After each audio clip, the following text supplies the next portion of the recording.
You guys, it is great to see you. It is so good to have you. We know we're doing things differently because, well, that's how things are in the Movement Fair in 2021. Because, in a COVID world, we've got to operate a little differently. We have to adapt. I want to tell you a little about Parkinson's Place Las Vegas, who we are. We're putting this thing on. We know at Parkinson's Place Las Vegas that isolation and fear are devastating issues within the Parkinson's community. And here at Parkinson's Place Las Vegas, we connect, empower, and inspire this community by providing local resources and support to help people with Parkinson's and their families, care partners, and providers refresh their perspectives, live their lives to their fullest. That's what we're here for. That's what we're all about. So we want to make sure you guys are taking part of that. Hey, there's a superstar popping up on my screen. Dad, it's good to see you, but you're not on yet, so you can stop your video now if you like.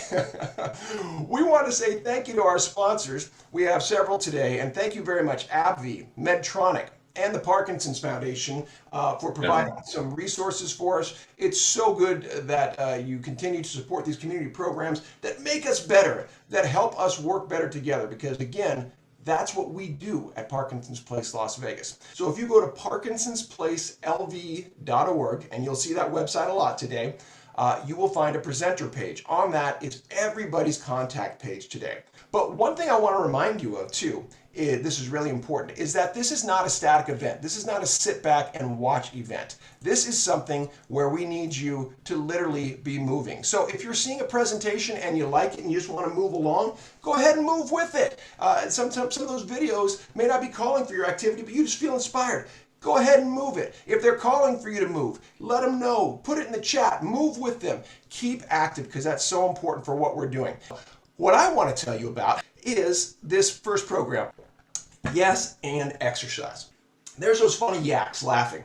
And that's what this is all about. Yes and is the foundation of improvisation. This program we're teaching is about improvisation. Now, it doesn't mean it has to be something crazy like you've seen on Whose Line Is It Anyway. It's about inclusivity. It's about fun. And it is about exercise. We're exercising our brains and our bodies to become better in terms of quality of life for anxiety, stress, depression, isolation. We knock those things out by playing together these games we do. So some of those games we talk about, we get to them through unplanned collaborative response. We start these games and you don't know what's going to happen. I don't know what's going to happen. I give some instructions, and then together as a team, we collaborate.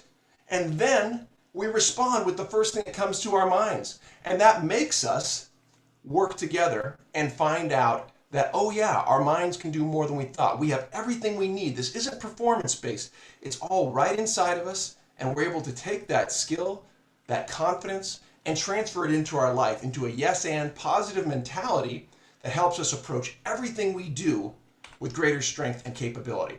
Okay? So what I'd like to do right now is I'd like to call forward Cidney, and I'd like to call forward Susan, two of our participants right now, and they're going to play a quick game to demonstrate a little bit of what we do. This is a game that we play that we call What's Not Wrong With Your Life? And I know that's a funny sounding question. You're going to see how this works in a moment. So Sid, go ahead and unmute your mic.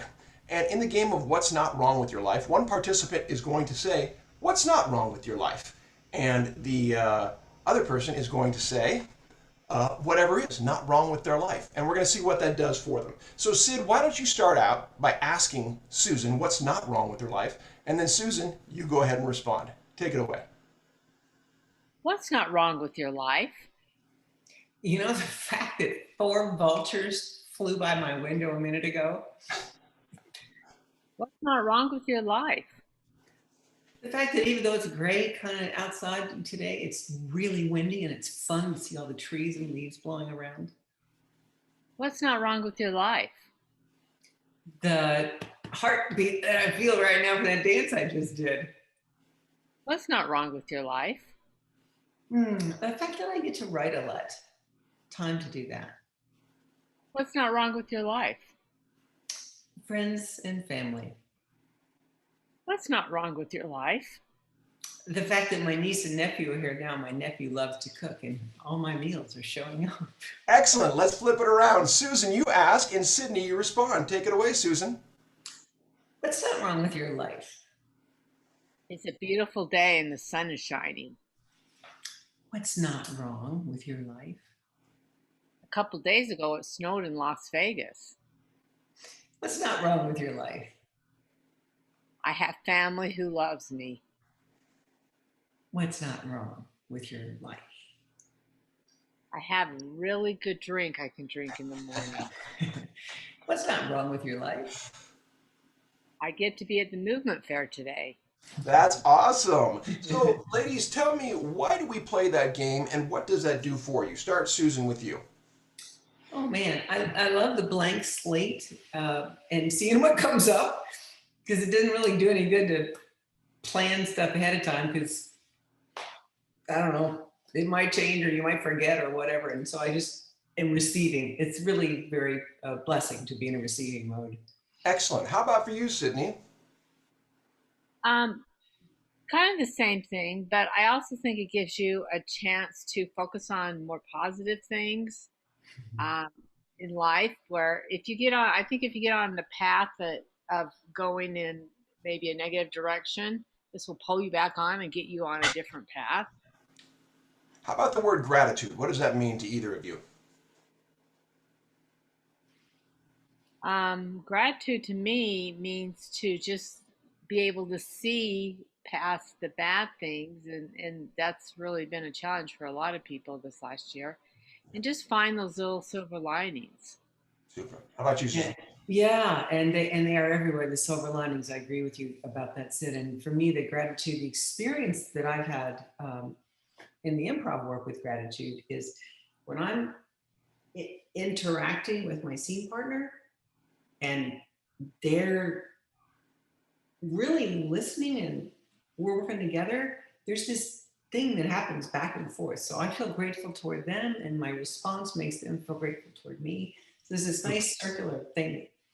And Feels really Susan, at the beginning of her response, said yes and that's what it is. It's an exercise. We can know yes and, we can know gratitude, we can know joy and want these things intellectually. However, we need to exercise them in order to get their value. Thank you, Susan and Sid. We'll see you later in the program. You did a great job. So that's a little bit about yes and exercise. And again, I'm a PhD student studying the effect of improv on Parkinson's. If you want to know more, check out parkinsonsplacelb.org for the information there. All right, I'm ready to bring up our first presenter. Melanie Emerson Bradle is a speech language pathologist, clinic director of the Graduate Speech Language Pathology program at Nevada State College. Melanie, I'm out of breath from saying that. Thank you so much for being here. How are you this morning? I am fabulous, and thank you so much for inviting us to speak to you today. We want to talk about our clinic at Nevada State College and the speech language pathology program that was awarded the Parkinson's Voice Project grant to provide Speak Out and Loud Crowd. And we have some of our participants here today, and we will do a little bit of a demonstration, but I wanted to make sure that we all kind of understand, or if you've heard about Speak Out, it's that program that was designed for Parkinson's people with communication disorders. So it allows people to practice using intent, because by using intent, then you go from automatic, small, quiet speech to deliberate, like a performance speech. So it allows clarity, it allows the person to be understood. And people tell me who've gone through the program, and my observations, they love it because now they're communicating better with the people they want to communicate with, and they feel like they're controlling it. So it becomes something that they practice, they get in the habit, and they're just constantly overriding their system to tell themselves, I got to speak with intent, just like your movement. You got to move it. You got to use intent. You got to live with intent. So today, the Speak Out program will use some of the exercises, but we're going to do a demo of the Loud Crowd, which is the group component of the Speak Out program. So once you go through Speak Out and you have that experience of you know how to use intent, we want to make sure you carry it over and practice it and keep practicing, like exercise, like movement. If you don't do it, you lose it. So the Loud Crowd, not only does it allow a time to commit to everybody else that you're going to be there, but we have graduate speech clinicians supervised by licensed speech language pathologists to provide that service. And then the group of people, not only do they get to practice and go through exercises, but they also build relationships with each other. They also get that experience of support and education. So enough of my talking. I want to introduce the key people who are the stars of the show today for my group. And that is our graduate clinicians, Michelle Burton, Kirsten Marie Gaudiel, and then the superstars of the group, which are Glenn Thurman, Ronald Schildknecht, and Dan Cochrane. So I'm going to be quiet and I'm going to let them show us a little demo of the group. And I think you'll find that interesting, as well as we'll hear what really good intent is used. Does everybody have water? Yes. Okay. Did I hear intent when I heard that? Not very much. Yes, I absolutely have water. That's more like it. Okay. So Ron, you on your good, your microphone. And Dan, if you're out there somewhere, go ahead and jump in, turn off your micro. Yeah, turn it on. Yep, great. Okay. I'm going to let Michelle and Kirsten take it away. All right. Mrs. Bradle, are you going to share screen? Okay.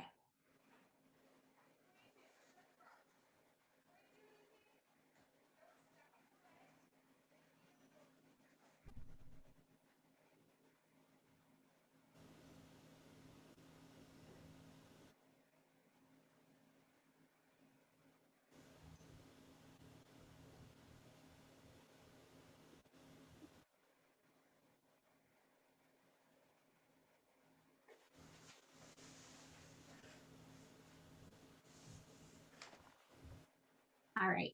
Okay. Hello, everyone. Good to see everyone. Okay. So the topic or the theme is going to be speak out at a graduation party. And per usual, we're going to start with a warm-up exercise. I'll go ahead and model it first, and then we won't repeat it 5 times. We'll just repeat it we'll just do it 1 time. Okay. So I'll go ahead and model it first, and then we'll do it together. All right. So me, me, my, mo, moo. All right. 1, 2, 3, go.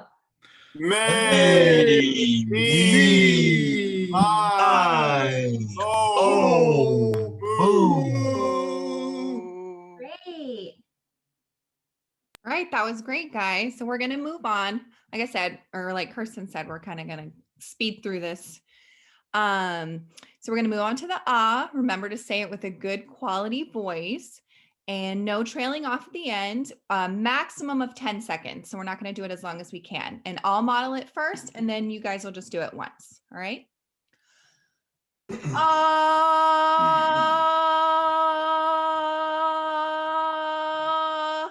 Okay.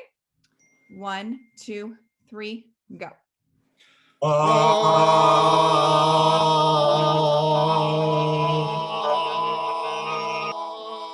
Good job keeping your mouth nice and open. Good. All right, and stop. Awesome. Okay. Next is the glide exercise, which is all of our favorites. I'll go ahead and model it first, and then we can all do it together. Again, making sure our mouths are open and we're doing it with intent. Okay, so I'll go ahead and model it. Ah, ah. Okay, 1, 2, 3, go.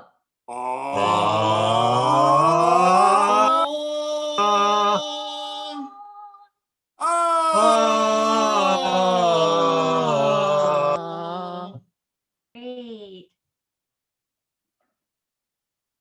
Okay, the next one. Right. So we are going to move on to the counting exercise. Remember, we have to do this in a smooth and connected way. Project your voice up and over. We're not going to repeat. I'm going to model until 5 and stop. And then I'll count you guys down to just do 1 to 10 today. So let me model first.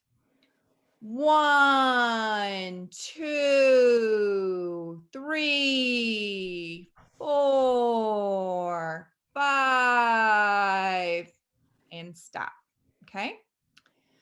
All All right, we're going to try to do this all together and see how it goes. All right, 1, 2, 3, go.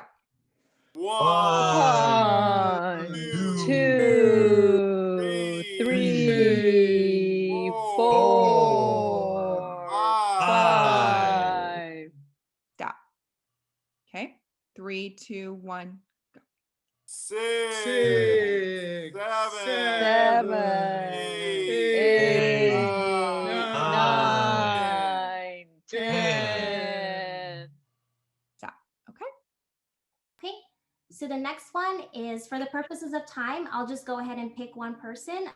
Glenn, why don't you go ahead and pick your favorite one, say it with intent, and don't trail off, okay? Go ahead and read speaking with intent means to, and then pick your favorite one.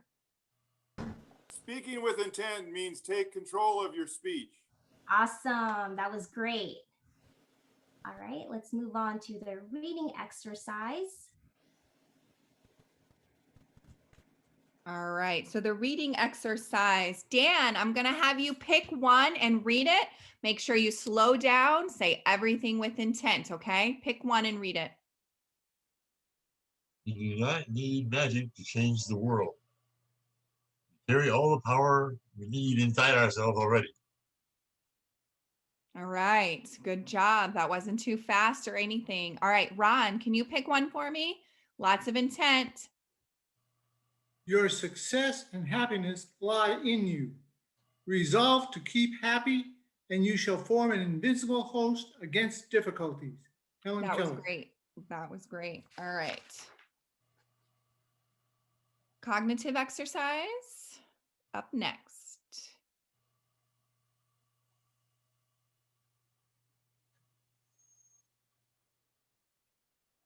Okay, this is our last exercise for today. It's the cognitive exercise. It says name 5 to 10 items in each category, but for the purposes of time, go ahead and just name 2. Again, I'll just pick, we'll go with Glenn. Why don't you go ahead and name 2 items for the advice for college graduates, making sure you concentrate and say every word with intent and don't trail off. Okay, advice for college graduates. Make sure you do your best in your career, and make sure you're doing what you really love to do. Great, that was good intent, Glenn, and no trailing off there. Awesome. All right. And Ron, can you tell me what you've learned from your Speak Out experience? I know you did Speak Out in Texas, right? Yes, I've been doing Speak Out for 5 or 6 years now in Texas. Okay. And what have you learned? Well, I've learned that it's very important to practice every single day or you lose your voice. It goes away and then nobody can hear you, and I have a lot to say, so I want people to hear me. All right. Dan, can you tell us what you've learned from doing Speak Out? I've learned that I don't speak as loudly as I think I do. I'm not as intent as I ought to be on a daily basis. So it's a reminder. Yep. Okay, I think that was it of our little presentation. So are we going to say this little? Yeah, so what do Yes. we need to do? We'll read it out loud. We need Live to with intent. Live with intent. Yeah. And when you speak, how should you speak? With With intent. intent. With intent. with Got intent. it. Bravo. Thank you all. Thanks, everybody. Thank Great you. job, Thanks for Melanie. the Great chance. job, Michelle, Kirstine, and Glenn, and Ronald, and Dan. Thank you, everybody.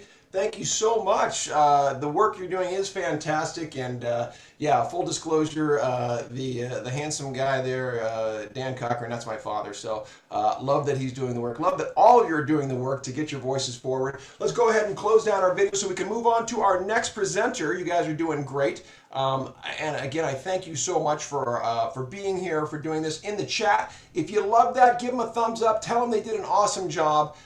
They want to hear from you, and that's super important. All right. Now, our next up here right now is a video, and I did recognize in the chat that a number of you are having trouble hearing the videos as they came through. We're going to do our best, okay? It's unfortunately imperfect technology, and some were hearing it, some weren't. So it is playing on this side, and the levels say it's going through. If for whatever reason the video isn't playing for you, hang in there. Know that we'll be back in just a few minutes, and also that this whole recorded opportunity will be up on our website, so you can see the whole thing there.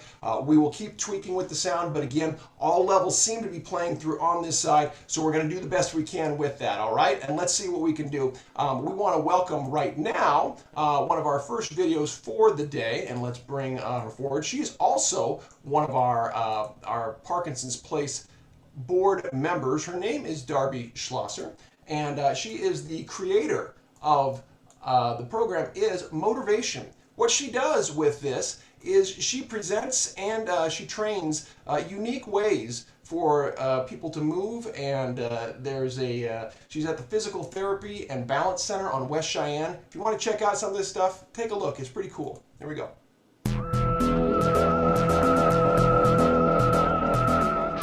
Our main program is Recalibrate. We are currently offering 21 free sessions of Recalibrate training funded by the Parkinson's Foundation. Recalibrate is a fall prevention program that specifically addresses deficits of Parkinson's disease. With that being said, fall prevention becomes sports performance. The videos will show people with Parkinson's who have graduated from this training rediscovering their inner athlete. Mike, how long have you been doing motivation training? 6 years. Cool. Do we do a lot of talking, like the education behind exercise? Yes, we do. Understanding how to deconstruct movement and reconstruct it in multiple scenarios? Right. Learning different combinations. Recall. How to build mental representations? Right. I've seen a lot on how you connect your mind to your body through words, right. Through sound. So let's use a sound. Say 1, 2, 1, 2. 1, 2, 1, 2, 3, 4, 1, 2, 1, 2. Good, go faster. 1, 2, 1, 2, 1, 2, 1. Good, go slower. 1, 2, 1, 2, 1, 2, 1. Good, to go slower, the ball has to go farther away. Brain Blast is a game of partner juggling. It strengthens hand and eye coordination, inhibition, executive functioning with strategizing and decision making, and movement flow. I have created multiple games, some where you work with your partner in a state of movement flow while maintaining a consistent catch-throw cycle, and others where you have to strategize and attack and change the tempo to gain points on your opponent. Extinguish compromised foot positioning. Re-educate the pelvis to transfer weight correctly. Adapt your posture and base quickly to counteract momentum and address the loss of subjective effort by re-motivating yourself to move through tempos that accelerate and decelerate. Once we build this foundation, we can then translate how to direct effort through specific planes of movement that is specific to sports-related drills.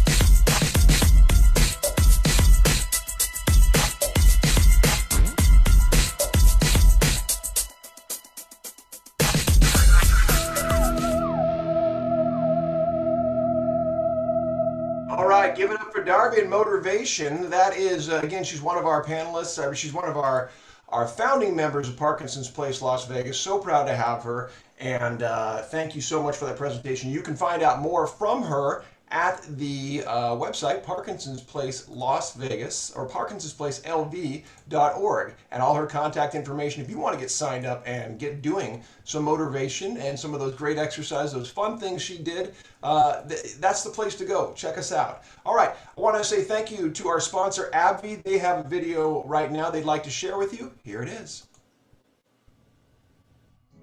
Duopa enteral suspension is a prescription medicine used for treatment of advanced Parkinson's disease. Do not use Duopa if you take or have taken a non-selective monoamine oxidase MAO inhibitor within the last 2 weeks. Duopa can cause serious side effects, including stomach or intestine problems and problems from the procedure. Please watch the end of the video for additional important safety information.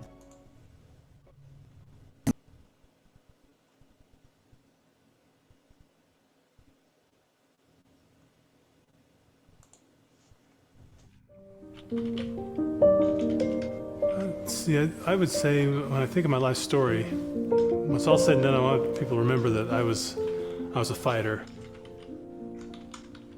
Over the course of my career, I did a lot of things for the Air Force, including battle damage repair technician, aircraft electrician, medical service corps officer, and contracting specialist. I finally retired from my civilian job in 2012. Right at the time I got diagnosed with Parkinson's. So I was like, welcome to retirement. You got Parkinson's disease. What I remember, right, Cindy and I went out into the car and just cried for about 5 minutes. When Dale was initially diagnosed, it actually affected both of us very emotionally.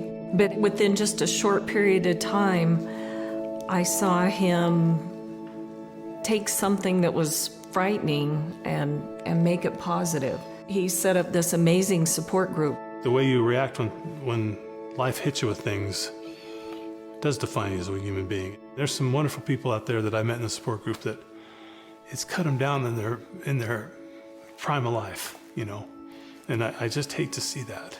Now I feel I need to be strong for everybody, for their group, to give others hope.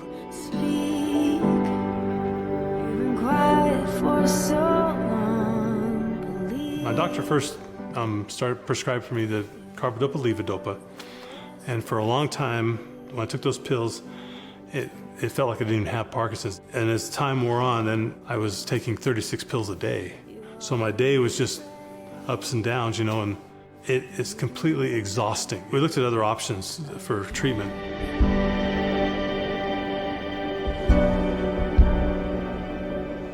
I got hooked up with the Duopa, and it's been awesome.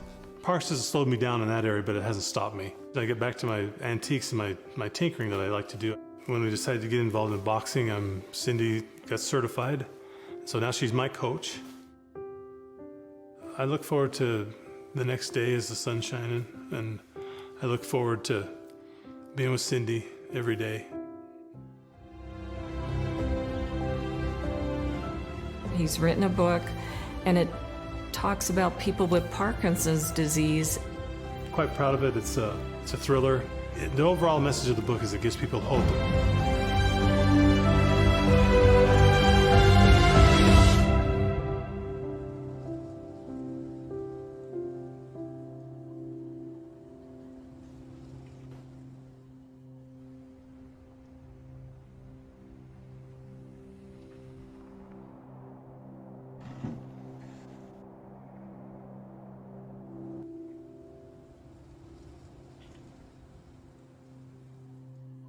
Do not use Duopa if you take or have taken a non-selective monoamine oxidase MAO inhibitor within the last 2 weeks. Stomach or intestine problems and problems from the procedure you will need to have to receive Duopa may occur. Some of these may require surgery and may lead to death. Tell your healthcare provider about stomach pain, constipation that does not go away, nausea or vomiting, fever, blood in your stool, dark, tarry stool. Duopa can cause other serious side effects, such as falling asleep during normal daily activities without warning, low blood pressure when you stand or sit up quickly, seeing, hearing, or feeling things that are not real, unusual urges, new or worsening depression or thoughts of suicide, new or worsened uncontrolled sudden movements, progressive weakness, numbness, or loss of sensation in your fingers or feet, heart attack or other heart problems, increased blood pressure, a fast or irregular heartbeat, or chest pain, changes in certain blood tests, especially certain hormone and kidney function blood tests, worsening of the increased pressure in your eyes, glaucoma. Suddenly stopping or changing the Duopa dose may cause withdrawal symptoms such as fever, confusion, or severe muscle stiffness. The most common side effects of Duopa include complications of tubing placement procedure, swelling of legs and feet, nausea, high blood pressure, hypertension, depression, and mouth and throat pain.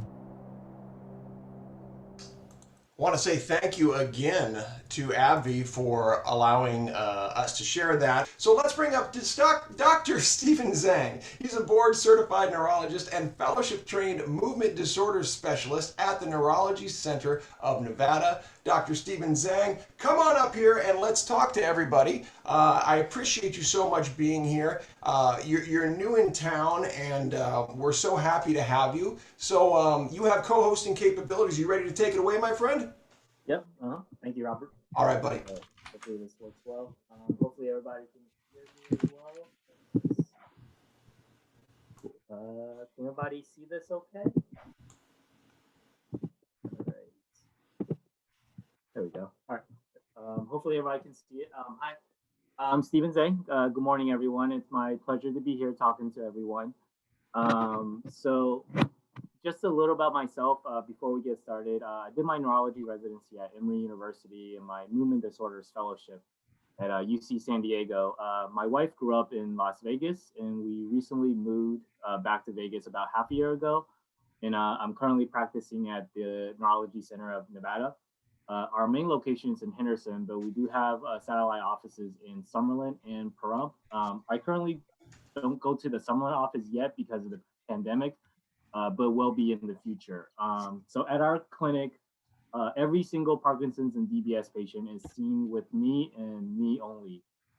Parkinson's follow-ups are also with me as well and not with my NPs, and I'll explain why this is the way I do things.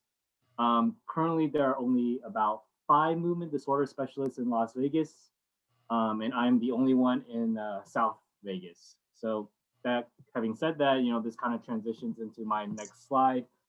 So I strongly believe that every single Parkinson's patient should be followed by a movement-trained disorders neurologist, if possible. So I say if possible because, obviously there's insurance limitations and obviously distance and other factors that play along with it. But, as a neurologist, if a neurologist is not fellowship trained in movement disorders, they can't really claim to be a Parkinson's specialist. So movement disorders fellowship is very specific, and about, I would say 80 to 90% is focused on majority of Parkinson's patients. The training is extremely specific. It can range from a year to several years, depending on research interests. Some general neurologists may say that they're a Parkinson's specialist, but this is simply it's not true because you have to be a fellowship trained, because the exposure to Parkinson's patients in a neurology residency across the country is very minimal, if any. And it really depends on which residency you went to. And only movement disorder fellowship neurologists are properly trained to manage Parkinson's patients and surgical treatments for Parkinson's as well.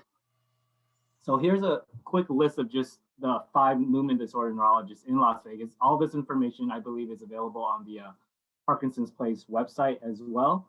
But this is kind of just information that I, talked to a lot of my patients, and they haven't really realized this at all. They just, they've been following with some of their neurologists, and they just assume that they are specialists in Parkinson's as well. But I will tell you, these are the 5 movement disorder fellowship trained neurologists, and these are the only 5 that I know of in Las Vegas. So talking a little bit about Parkinson's. So these are just some of the important points, I'm trying to fit in within the time span of what's important. If we talk about this, we could talk about this for hours, essentially. But, just kind of certain things that I want to touch point with some of the patients is, with Parkinson's, when I talk to my patient, it's all about proper education for the patient. First time I diagnose a patient, it's scary to hear that you have Parkinson's, right? So, but the problem, the thing is, people don't understand you can still have a very great quality of life actually with Parkinson's, if it's managed appropriately, and, also, finding your great support groups like, Parkinson's Place, therapists like speech therapists, physical therapists, even like sometimes like a psychiatrist or psychotherapist, right? Exercise programs that work for you. I know we have a lot of panelists talking about exercise, which is very important and really great. And also, going on to the next point, that no patient are the exact same. So when I treat patients, they are never, I never have the same, cookie cutter approach to every patient. Every single patient has a different lifestyle. no patient's life are the exact same, and there's no one size fits all treatment for any patient. So depending on my patient's lifestyle, their comorbidities, what they're able to do, what they're not able to do, I have to tailor a specific treatment approach to every patient. How sensitive they are to medication, certain medications that they can take, or certain ones that they can't take because it interacts with their other medications. So those are things that really only a movement disorder specialist can kind of tease out. And just kind of moving along. So we all know about the motor symptoms of Parkinson's, the slowness, the stiffness, and sometimes a tremor, but the non-movement symptoms can be just as troublesome and sometimes even more troublesome than the motor symptoms. So this includes, I just kind of listed some, but the list kind of goes on. Mood like anxiety, depression, fatigue, lightheadedness, which is usually due to, either dehydration or something called orthostatic hypotension, where your blood pressure kind of drops when you go from a seated to standing position. So this actually occurs as Parkinson's progress. It can actually affect your blood pressure. It can cause your blood pressure to lower, along with the medication for Parkinson's, which is carbidopa, levodopa, and a handful of others can also lower your blood pressure. So I tell my patients, a lot of patients have, are on blood pressure pills. Just because you were on this, 10 years ago does not mean you need to be on this today or even 5 years from now. Proper blood pressure management is appropriate, but it's also a thing that you should be talking to your primary care doctor about, like, as you progress, and see if this is actually an appropriate course. And, it also affects constipation, urinary issues, sleep disorders, specifically something called REM behavioral disorder, vivid dreams, talking and moving in your sleep. It can also affect erectile dysfunction and also cognitive changes. So I'm not going to dwell too much into the details of this, or else it'll take several hours, but this is just some stuff that I want to make sure patients are aware of, that this is also associated with Parkinson's. And most importantly, the last point is exercise in the management of your symptoms. All the medications that we have are great and all, but they're not disease modifying medication, as in they don't slow down the progression of the disease. They're there to help you improve your symptoms throughout the day. And that's why some of these medications are 3 times a day medication. Some people are on 4 times a day. So because it wears off from day to day. The most important thing that you can do for yourself to help slow the decline in quality of life is regular exercise. And this will help maintain your balance and your overall mobility. And every single one of my patients have asked me, what is the best exercise for Parkinson's? There is no correct answer. The correct answer is the type of exercise that you're willing to do every day. Nobody can force you to do this. It has to be something that you enjoy doing and something that you like doing, right? So I just listed a handful of things, that some patients like to do, like yoga, tai chi, Pilates, stretching, dance, biking, cycling, and non-contact boxing. I know some of our speakers later on will be talking about some of these, so I'm not going to talk about the details, and they can give you a lot more better information on this than I can. And just going on to my last slide, trying to stay within the time limit. So talking about Parkinson's, there are, there's the oral medications that we can treat Parkinson's. And then also for refractory Parkinson's, there's the surgical options, right? Deep brain stimulation and also duopa. So it's surgery. Surgery is a big deal regardless of what type of surgery. All potential DBS and duopa patients should be evaluated and screened by a movement disorder neurologist beforehand. That is very important. So the reason I say this is because, first of all, you want to make sure you have the correct diagnosis, right? Because you don't want to be getting surgery for something that's not going to help you and potentially can even hurt you if the diagnosis is incorrect. And also to make sure that you're actually an appropriate candidate for this. Just because it was mentioned to you does not mean all patients with Parkinson's are appropriate candidates for surgical options. There's a lot of things that go into the workup for somebody who has Parkinson's and a surgical option. So it's what we call a multidisciplinary approach. It's not just one person trying to figure out if this is correct for you or not. It should be a team of people. So it should involve a movement disorders neurologist, a functional neurosurgeon, which is basically the neurosurgeon that places the lead for the DBS into your brain, or a gastroenterologist, which is basically somebody that places what they call the G tube, which is for the duopa, a neuropsychologist, every single DBS and doable patient should have a baseline neurocognitive testing to make sure that they are appropriate and capable and have competency to maintain these. Physical therapist is important, and speech therapy is also important, and also sometimes a social work, because we can't not only look at the physical symptoms, we have to look at the social aspects. Is the patient able to maintain and take care of themselves? Do they have good family support, good social support? Because it's surgery, especially brain surgery, right? So DBS can worsen cognition, balance, and speech, and that's why it has to be a very, very stringent screening process to make sure the candidacy is appropriate and the workup is appropriate. Also, it has to be proper patient education, that patients should have realistic expectations. Some of my patients told me that some other doctors have told them that DBS will cure their Parkinson's. That is not true. So you will have the most amount of benefit from DBS based on how much benefit, the maximum amount of benefit that you had on carbidopa levodopa. So that's why patients are on carbidopa levodopa for an extended period of time to see what is their maximum benefit. And some patients develop side effects as their doses get higher, and that's usually when the talk about DBS or Duopa comes along. Also, obviously, clear understanding of the risk and benefits. It is surgery, it is brain surgery. So with any type of surgery, there is risk, right? So as long as the benefit outweighs the risk and there's a clear understanding of both, then that's when the process of the workup should proceed. So I'm not going to talk about too much of the medical terminology, but there's different anatomical sites for DBS that we choose. And this is really only determined by a movement disorder neurologist, because that's exactly the specificity of the training that, based on your symptoms, let's say if it's pill burden or tremor or, then I would pick a specific site, something called the STN, where subsection Niagara is the medical term. If the most bothersome symptom is dyskinesias or dystonia, which is kind of abnormal muscle contractions in a patient, or a Parkinson's patient, which can develop, then usually I would pick something called the GPI, which is the globus pallidus interna.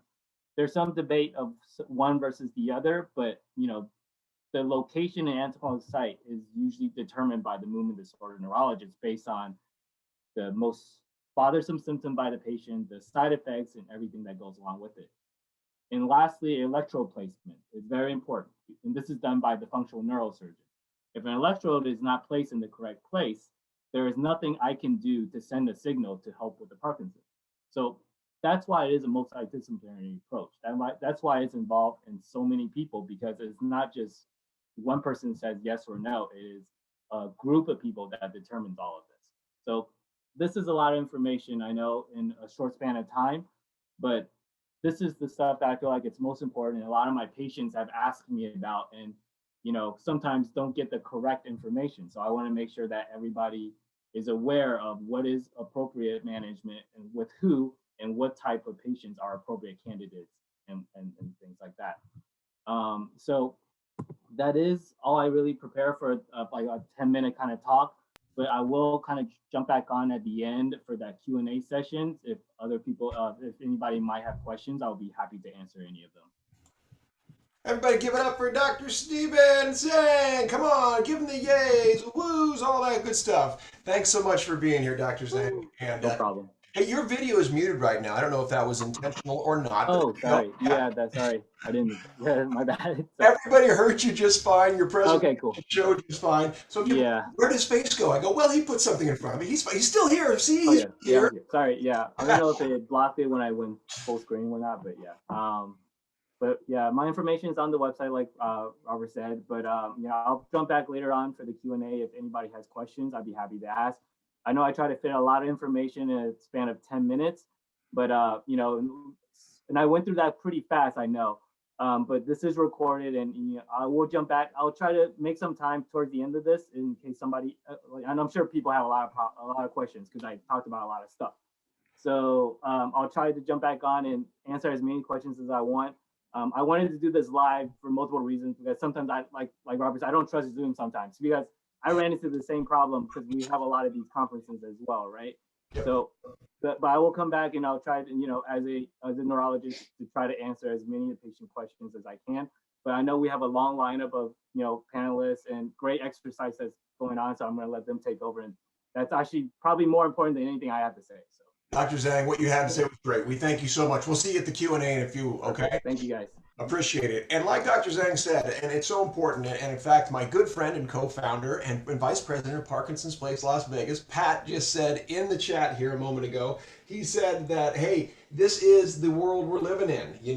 We need patience and to go with the flow. And so I thank all of you for hanging in there. We apologize for what's imperfect, but we know it's an imperfect world. And so in improv, we have this phrase that we say, which is, Oguh. When something goes wrong or we make a mistake or things just didn't go how we wanted to, we all say that together. So collectively, I'm going to ask all of you to do that together right now on a count of 3. Give me a big Oguh. 1, 2, 3. Oguh.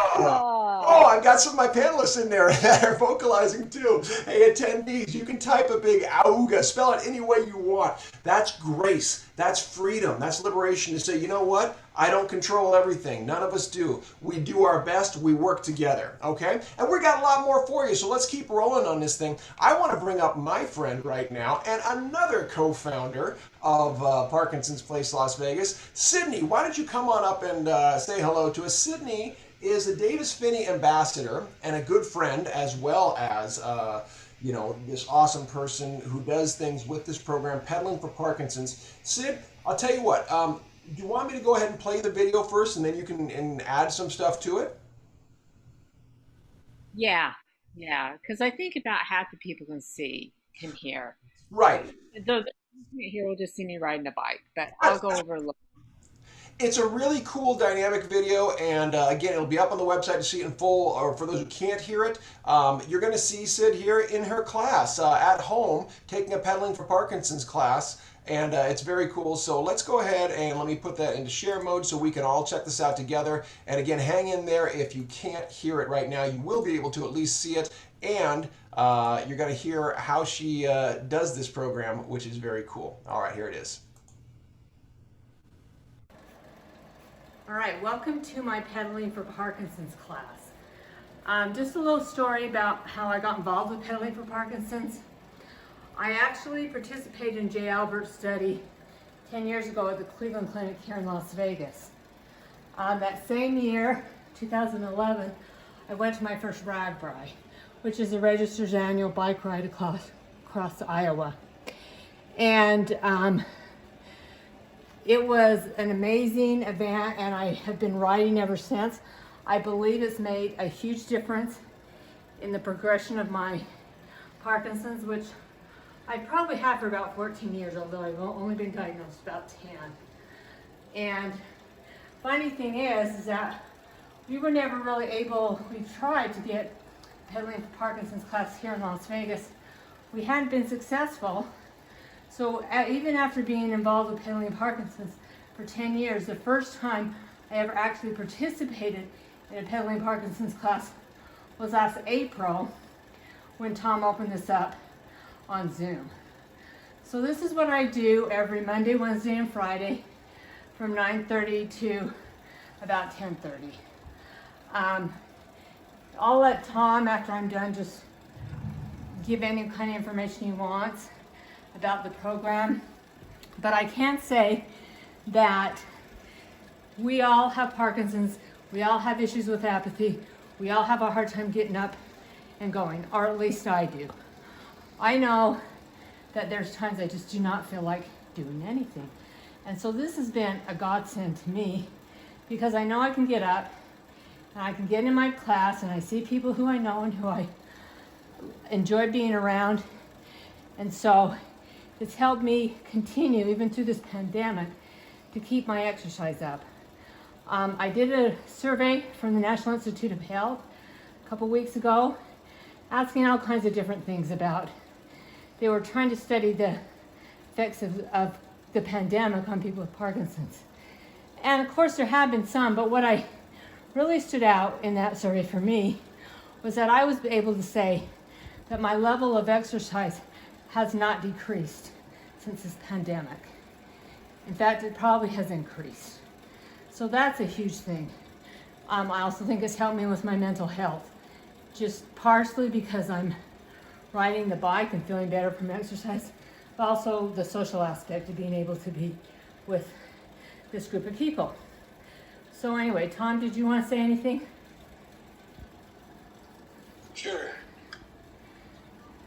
Thanks, Sid. That was very nice, actually.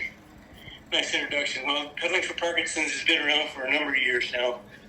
The organization actually supports more than 175 programs throughout the United States in YMCAs,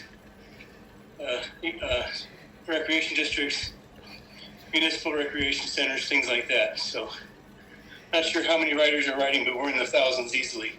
So, this group got started a year ago as a result of the pandemic, and it works out really well. We've got about 20 active members that come in every Monday, Wednesday, and Friday.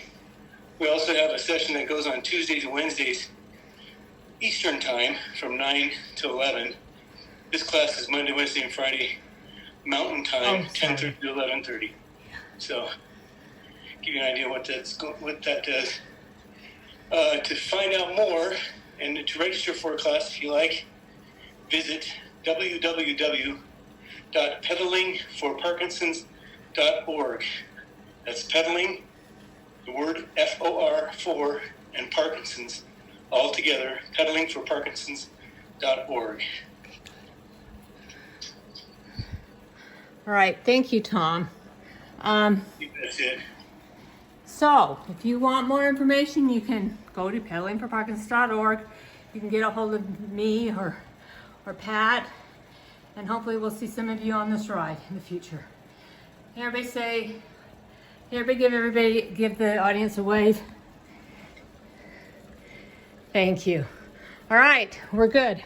All right, we are good. Well done, Sid. Hey, everybody, give the big woohoo for Sid and Pat for a really awesome demonstration. Talk about something unique and dynamic, a way of showing something, and really, really cool. There's Pat, and thank you both for being here. We're going to have a Q&A at the end, so we'll be able to answer questions at that time. But if you want to fill in briefly, we got about 2 minutes left in your block. Just anything about your process or anything you want people to know? Yeah, so what I wanted, this just occurred to me that I needed to talk to people. They see me on a Peloton. You do not have to have a Peloton or Nordic Trek or anything fancy or expensive. You really don't. There's lots of different ways to get involved. If you want to put your bike on you station on a trainer, or you get like a spin bike from like they have at the gyms. There's so many different options. So if you want to know more about that, of course, go to Parkinson's Place. There'll be a link for Pedaling for Parkinson's. There'll be a link, or email me or Pat. We can get you information. So I wanted to make sure that everybody understood that. Pat, is there anything else you want to say? You know, Cidney said that in the video. She said that this has slowed. She said that it's affected her progression. It's actually slowed her progression. And as her care partner, I have witnessed when we go out and participate with Pedaling for Parkinson's, either on our rides across Iowa at RAGBRAI, which we've done 9 times, but with her on the Peloton, which has been the greatest addition to our in-home routine, her need for medication goes down. And when we go across Iowa, it goes down as much as 30%. And so it's a proven fact, and it's Dr. Alberts, who discovered and brought us together with Pedaling for Parkinson's, has the scientific research to back it up, and it's been great. It's a fantastic program, and I can't say enough about you two as a couple. You're inspirational. You're wonderful. I love you both. Thanks for being part of Parkinson's Place and this great work we do together. Okay. Thanks, All right. Robert. Let's roll forward. Thank you both. Give it up for Sid and Pat and for Parkinson's place. I mean, for peddling for Parkinson's. There'll be more information on the website, including links to Dr. Albert's research. So again, Parkinson'sPlaceLV.org is the place to go to check all that great stuff out. All right, next up, I have Pamela Lappen's Dance for PD certified teaching artist and founder of Dancing with Parkinson's video right now. Pamela's been with us for many, many years. Pam's doing a great job with all of this work. So again, I encourage all of you to check out and get involved with her classes too. She's doing them online. She's going to tell you all about that though in this video. So no more from me. Let's bring her up here and let that video roll. Hello, and thank you very much for joining me today. My name is Pamela Lappen, and I am the founder of Dancing with Parkinson's US. I encourage you to visit our website at dancingwithparkinsons-us.com to learn more about our program. Hey, as a Dance for PD certified teaching artist, it is important to bring you the very best in Dance for Parkinson's programming. For example, our weekly Dance for PD classes available via Zoom. I refer to the classes as Dance for PD at Home. You can register for class on our website at dancingwithparkinsons-us.com. Our Dance for Parkinson's videos available on our YouTube channel at Dancing with Parkinsons-US. To our events and projects such as PD and the Creative Arts Experience. You are at the forefront of our work as we bring quality programming to our community. Through scientific research, they have found dance classes for people with Parkinson's disease, when taught by a qualified dance professional, have been known to slow the progression of the disease, specifically those with mild to moderate symptoms. It is documented there is improvement in motor skills, cognitive skills, quality of life, and psychological improvement. Since today is the movement fair, I would like to share a dance combination with you. Remember, when you dance and exercise from home, you want to designate a safe place to practice your activity. You want to make sure that you have plenty of room to move your arms and your legs freely so that you don't bump into anything and harm yourself. For today, since we did not warm up together, I would like for you to follow this dance combination from a seated position in a nice, sturdy chair. During this combination, I will move to a standing position with support behind the chair, and then my chair will be removed from the dance combination. I would prefer that you do the entire combination, which you can still do the arms and legs, from a seated position, again, because we did not warm up together. So in this dance combination, we're going to begin in a seated position, sitting forward on our chair. Let me show you from the side. I'm sitting forward. I'm not leaning back. I'm sitting forward.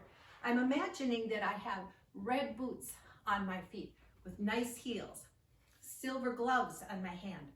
Using images such as this helps us with our movement. Not necessarily red boots, but a boot with a heel, okay?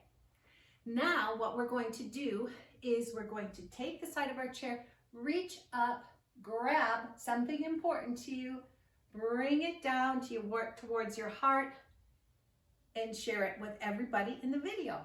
Here we go, reach, grab, pull towards your heart, and open. So the silver gloves are moving through space. The next part of the combination, we're going to step in and heel of the boot on the floor.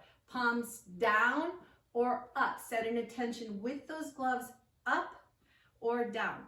Next part of the combination, you're going to do a sweeping and swinging movement.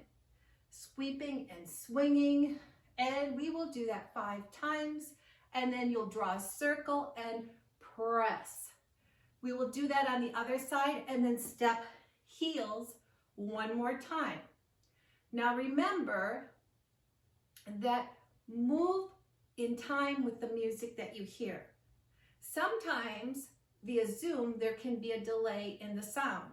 So listen to your music and allow the music to cue you.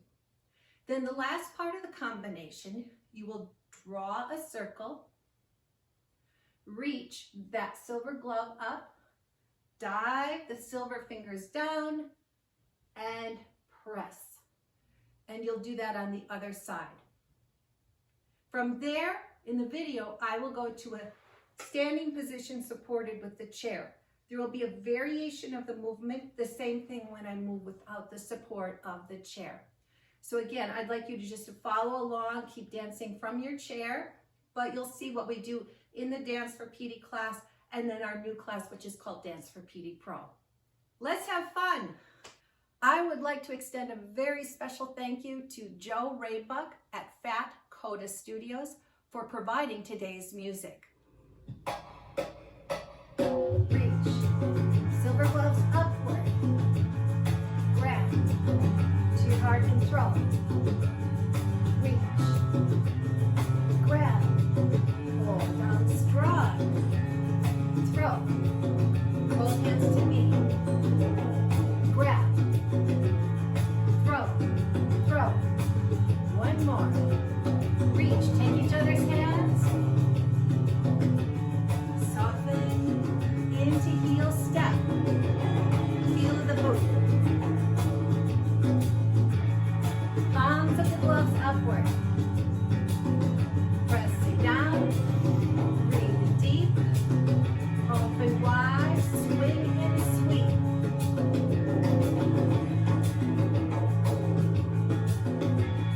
Here we go, nice circle around, press. Swing and sweep. Circle, back to heel. Remember, you can always take your chair if you need to for balance. Maybe use one hand. Back to that wide stance, big circle. Reach, dive that glove down, press, other side, circle. Reach, dive, circle, press, open big, and reach. Lunge and reach, pull in, throw. What's in your hand? Set an intention with those silver gloves. Grab, throw, a little faster, lunge, grab, lunge out, 2 more, heel step, center your feet, and heel. Remember, you can do this slower if you like. Heel, heel. You can check your balance if you like.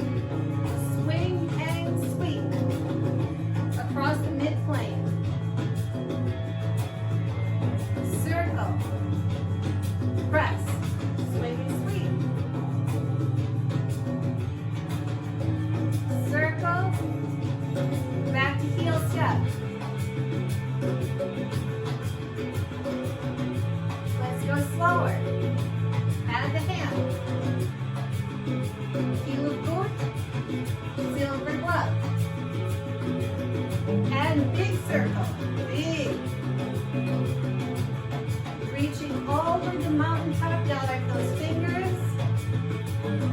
Circle, reach, dive, press, reach, grab, reach. Reaching diagonally upward, grab, pull it in, see it, throw. Reaching diagonally upward, grab, pull it in, throw. Reach forward, grab, throw.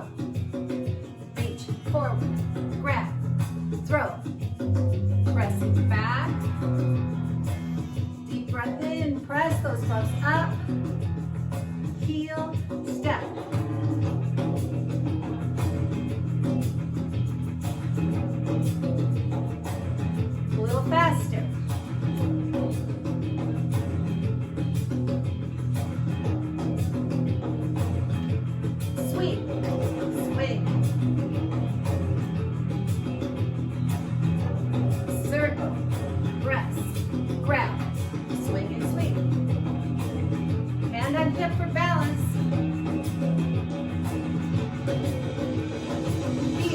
breath.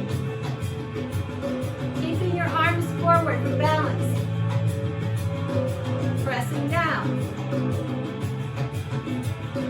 Down. Open big circle.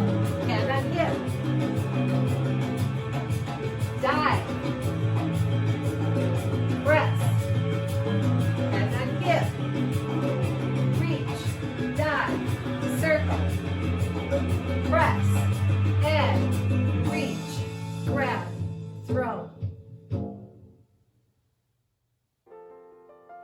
Thank you very much for joining me today, and have a wonderful weekend. I hope to see you in class. Bye.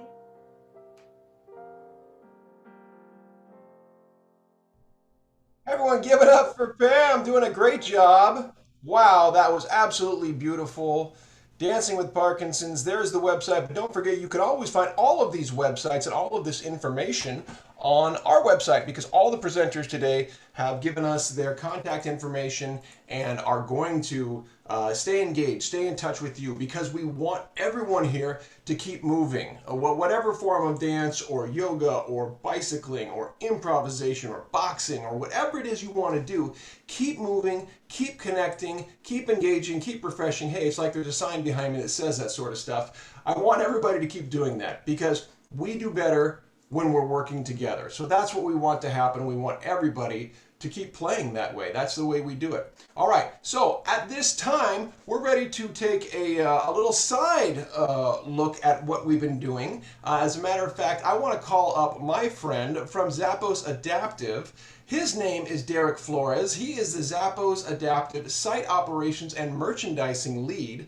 And also along with him, if I can please have Susan, Cidney, and Dan, because they're going to be doing something special with Derek this afternoon. Derek, tell me quickly if you can, or take a minute if you need it, what is Zappos Adaptive, and why should everyone here know about it? Yeah, well, thank you, Robert, and the rest of the Movement Fair folks for having me here today. For those of you that don't know, Zappos Adaptive is an online retailer that started in 1999 selling shoes online. And if you can imagine, in 1999, the internet isn't as fast as it was today, and it might have been a little scary for people to purchase shoes online. So we were kind of an innovator in the e-commerce space. And one thing that Zappos is known for is doing things that are really outside of the box, like selling shoes online or giving you your order very next day, or being able to call into our customer service line 24 hours a day with questions about product, or maybe where you want to go get a pizza. So Zappos is always known for doing things outside of the box. And Zappos Adaptive was started because we had a customer that was trying to find a pair of shoes for her grandson and couldn't find anything. And come to find out that her grandson has a disability. So we really started working to see how can we do what we're good at, providing customer service and having a really great retail e-commerce for products that may be a little bit different, or products that may be for someone with a dressing need. So Zappos Adaptive launched in 2017, and we have products from footwear to apparel for all types of different dressing needs. And I'm really excited to share some of those with you today.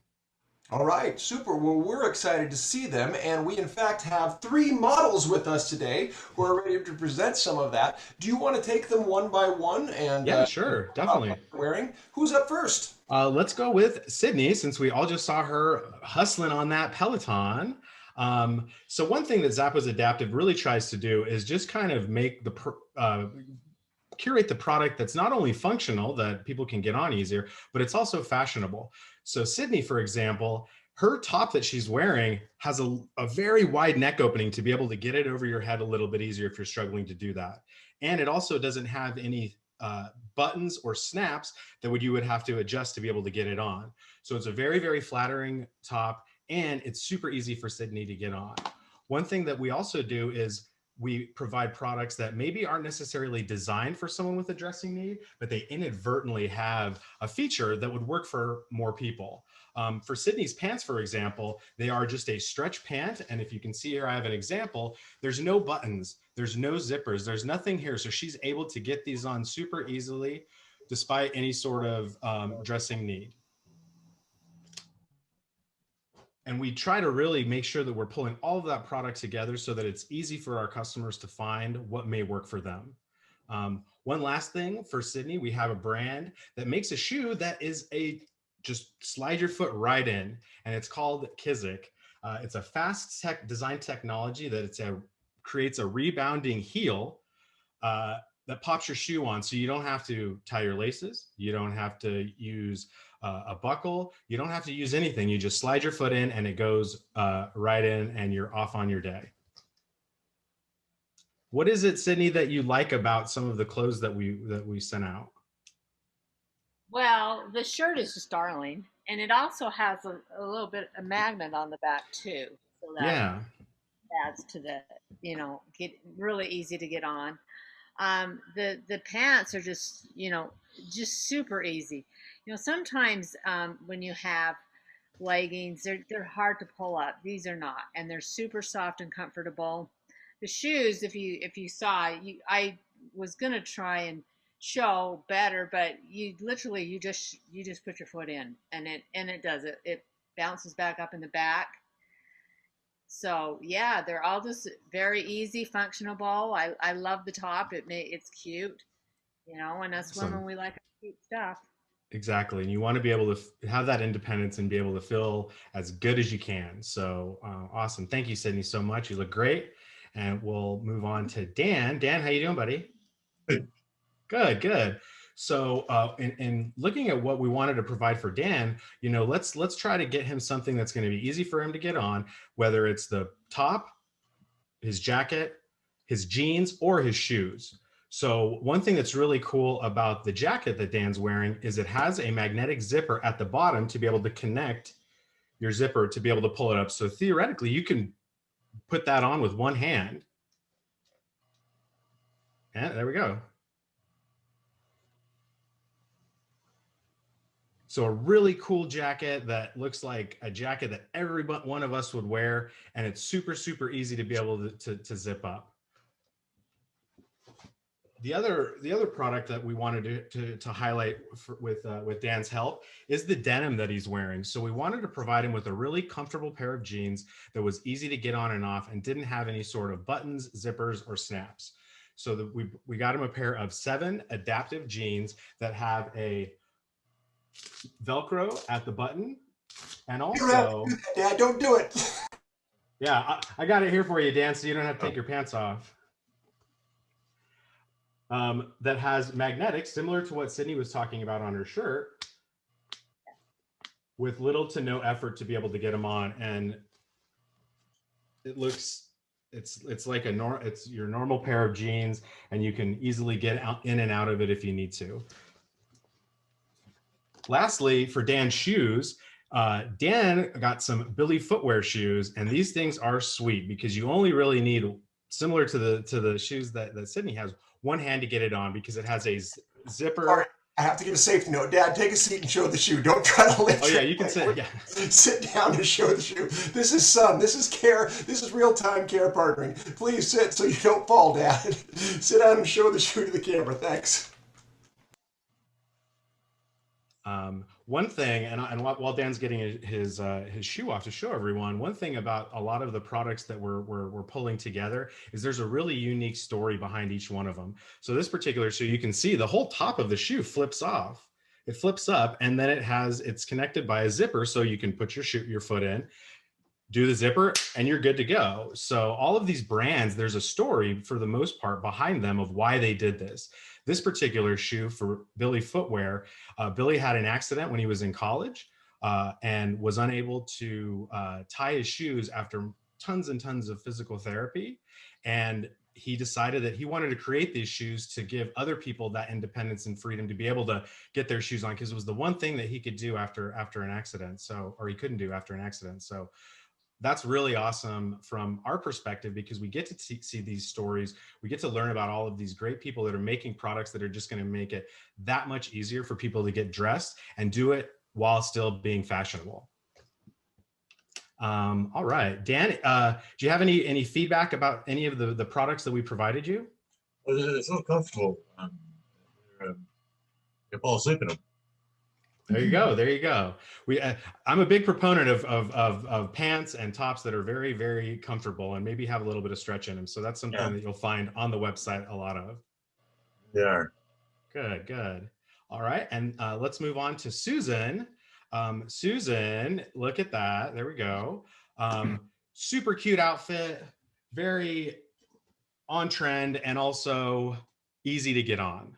So first we have a magnetic closure shirt. I actually have another one, so you don't You're have gonna to demonstrate instead of me, don't right? have to show the goods. But one thing about this, it's the same thing that I kind of showed you on those pants. They're magnetic buttons. So being able to get the shirt on and off is a breeze. So we do carry this one in men's and women's. I'm not gonna try to sell you guys too much, but just know that we do have products that are magnetic closures that are going to be super, super easy to get on and are going to look as flattering and as awesome as any shirt that has functional buttons.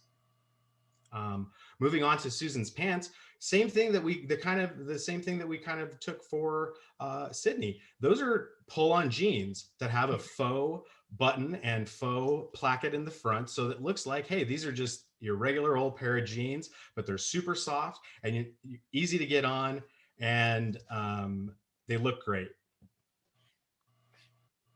And lastly, we also went with the great Kizik brand, just because I know that it is they are very, very easy to get on. So it's something that, just having that opportunity just to slide your foot in and hit the road, do whatever you need to do. It definitely saves a lot of time and effort. And especially, those people that are maybe leaving the house during this time. So sizes. One thing about Zappos, we have sizes from, I think it's size 6 all the way to size 15, and a lot of our different brands. If you go to zapposadaptive.com, we have kind of put all of the different products by different feature groupings. So if you're looking for a top that's easy to get on, or maybe you do want some of those shoes, we've compiled them all together so that you can see them easily, whether it's easy dressing for some of that apparel we were speaking of, or easy on-off shoes. Derek, this is such great stuff, and thank you to all of our models. One last note I just want to put out there. You highlighted it, but I want to give it even a little more space. Why do you think it's important, Derek, for people to consider the importance of what they're wearing in terms of how it presents them? Because we talk a lot about stigma, we talk a lot about how we feel. What do you think fashion has to say about that? I think, they're very slow. They're fast when it comes to designs and when it comes to like making something that's maybe a little bit more outside of the box. But when it comes to maybe altering what they're doing, that seems to be a challenge for a lot of these people that are on that side of things, that are building products. So, for us on our side, it's really just trying to show what the product that other people are doing, or how that's helping people. And maybe those slight little changes that they can make to their product would open the door up for tons of more customers that would be able to enjoy their product and be able to get that functionality and fashion out of it, because people want to express themselves. And for a lot of us, that's how we do it. We do it through what we wear, through the fashion, through the apparel, the shoes. We want to really show who we are in that sense. And I think this is a really great way for folks that have those dressing needs to be able to do that and feel that way again. I do too. And so much of, people talk about, Parkinson's taking things away. It doesn't have to take away your sense of fashion. It doesn't have to take away your exercise. It doesn't have to take away your mental attitude. This is all about what can we do? How can we positively move forward? And thank you very much for what you're offering. That is giving an example of that. All right? Yeah, definitely. If you guys have any questions you don't think of today, you can always email us. It's zapposadaptive@zappos.com.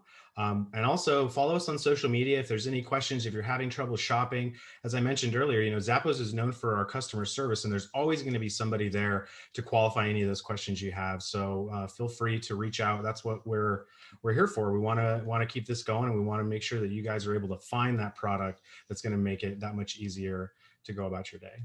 Everybody give it up for Derek and our models right here. Zappos Adaptive, doing it right. Thank you, everybody. Great job. And again, you'll find their information. We have it all listed on our website, parkinsonsplacelv.org. You can click over to them and find them about more information for Zappos Adaptive. All my models, thank you very much. We're going to go ahead and we're going to roll a video right now from another one of our sponsors. We had 3 today, and this is from the Parkinson's Foundation. They have a great event coming up. It's had to, like so many things, move because of what we're doing. And in fact, the Parkinson's Foundation Walk to Fight Parkinson's is Moving Day Las Vegas. It's going to be a drive-through in-person experience as well as a virtual option this year. And Robin Rhea is our local contact, a wonderful lady. I'm going to give you her number, but it'll also be on the website. That number is 480-506-0063. Again, that'll be on the website along with her email. And you're going to join in, hopefully, join us, all of us, for that great moving day in Las Vegas, which will occur on May 1st, 2021. I have a video for you here from Parkinson's Foundation. They've done a wonderful job with this. So let's check this out and make sure to join us on May 1st for the Movement Fair with Parkinson's Place, Las Vegas. And the Parkinson's Foundation, here they are.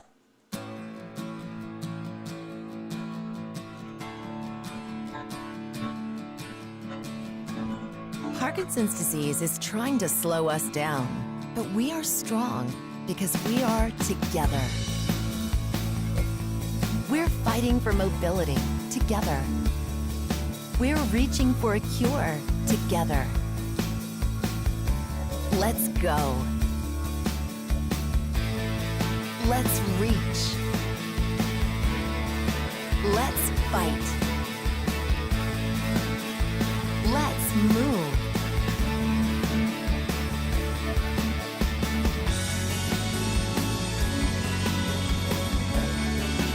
The Parkinson's Foundation is making life better for people with Parkinson's disease.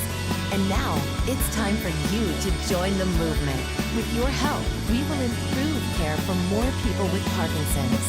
We will come together as a community. We will spread a deeper understanding of a disease that affects so many of our families and friends.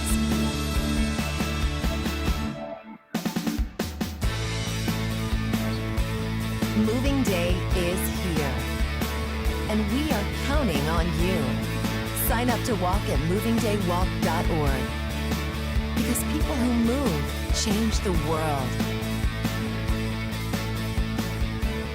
You really do. Parkinson's Foundation does a great job with that, and I just really want to highlight that and say, as someone who's participated in the last 2 we've had here, I'm so happy to have them be part of what we're doing. And look at who else I'm happy to have here. It's Dr. Oguh who's joining us, I believe from home, although she is a movement disorder specialist with the Cleveland Clinic. How are you this morning, Dr. Oguh? And you're muted, just so you know. There you go. Good. Thank you for having me this morning. All right. So I'm going to share my screen and so that we can get started with the presentation. So certainly I was asked to sort of introduce myself. I don't know if everyone can see my screen. Let's see here. I can see it just fine, so you know. Okay.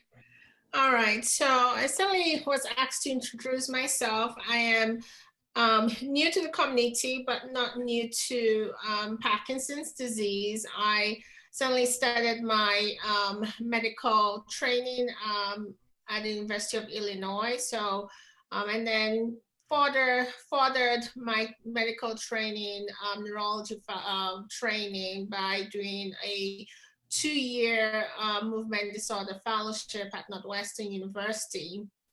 Certainly practicing since 2010, first with Northwestern University, and then worked mostly in an academic setting at the University of Florida, and just joined the Cleveland Clinic in August of 2019. So I've been here for maybe a year and a few months.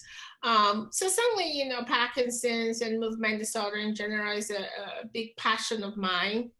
my research interest in Parkinson's disease certainly looks at some of the non-motor presentation and non-motor symptoms in Parkinson's, and some of also the neuropsychiatric manifestations in Parkinson's disease, which could include psychosis, hallucinations, as well as cognitive deficits in Parkinson's disease.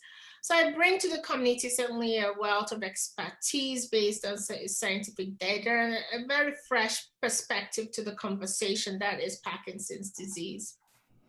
I often tell patients that the two things that I do advocate for is being proactive about your disease, whether through communication with your physician and providers, learning various ways to manage your disease through pharmacological therapies as well as non-pharmacological therapies. I'm a big advocate for diet and exercise added to the treatment of neurodegenerative diseases like Parkinson's, and diet, which should be what I call brain value diet, which should be plant-based, whole grain and fiber, and exercise, which is a big part of this. Certainly we've seen the Dance for PD, Rock Steady for PD, all that exercise from Parkinson's comes from a big scientific study and data that shows people who do exercise with Parkinson's tend to do better with their disease than people who don't. And Parkinson's wants to make you small and coil up, and we have to fight that every day by doing things just bigger, and exercise helps us do that. I'm also a big advocate in research. I don't think we would be able to get where we are today without the generous contributions of time of many, many patients who contribute to research. So I certainly advocate for being proactive about your disease. And I also advocate for finding your circle of support in this disease and this journey that is Parkinson's disease. Your provider only really makes one part of that circle, but your family, which is certainly the core, your support community like Parkinson's Place and many support groups that we have in the community, as well as the educational platform. I think that being informed about your disease is so important in terms of walking this journey that is Parkinson's disease.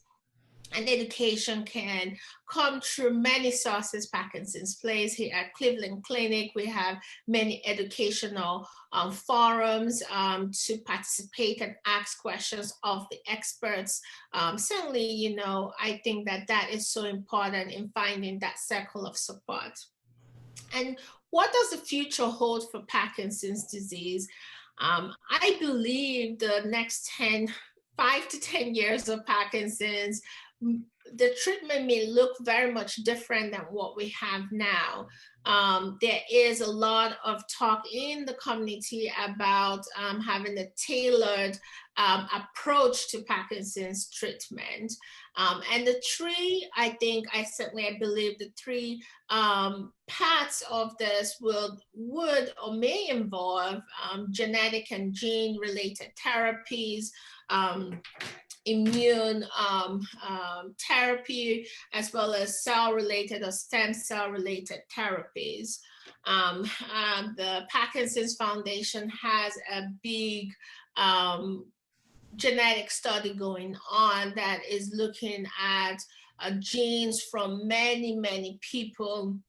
And approximately, we do know that 50% of people with Parkinson's will have a family history of the disorder.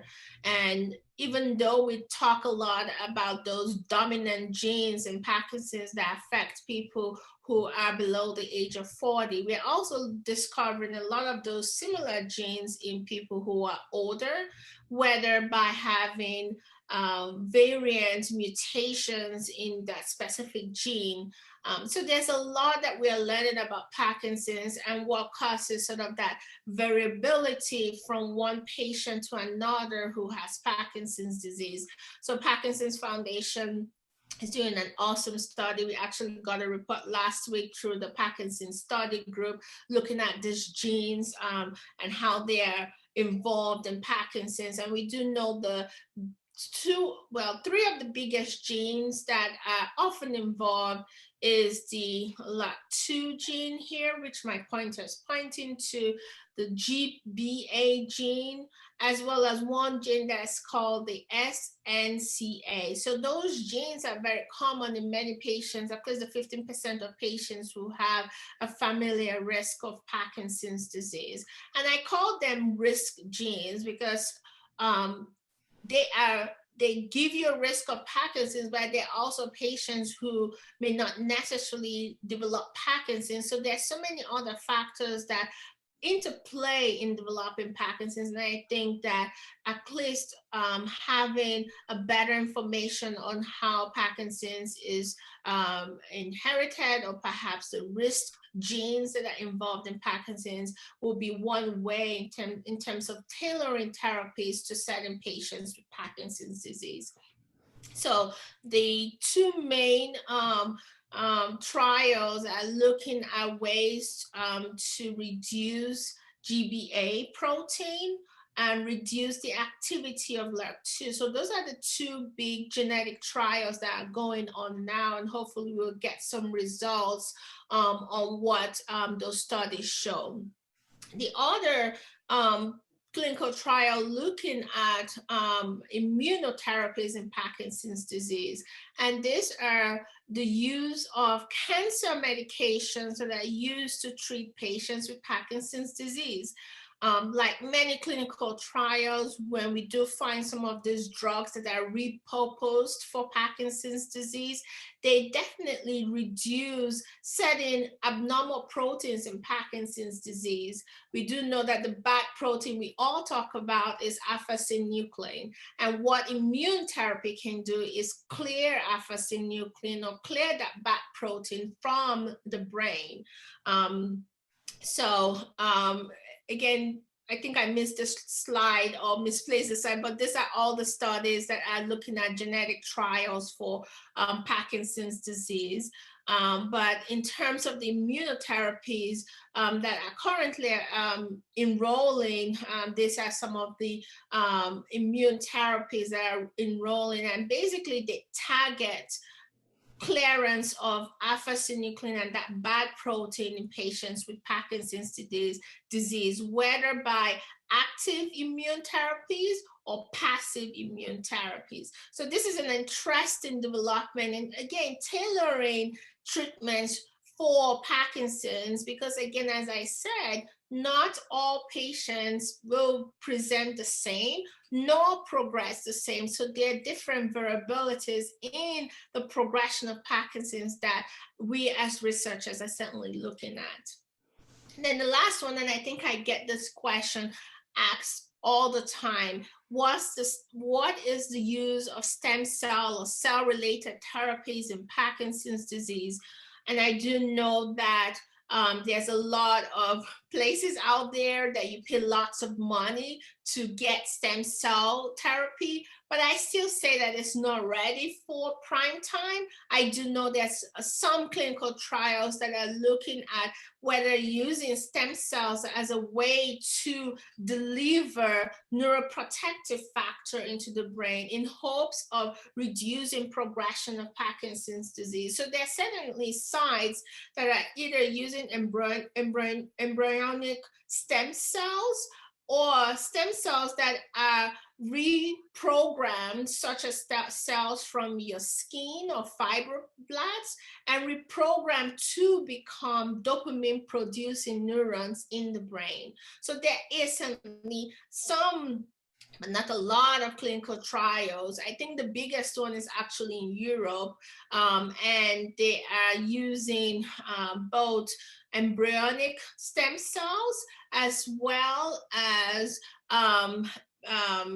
reprogram stem cells that are then converted into dopamine neurons in the brain. So the biggest trial that I did see is in Europe, and these are looking at ways again to reduce progression of Parkinson's.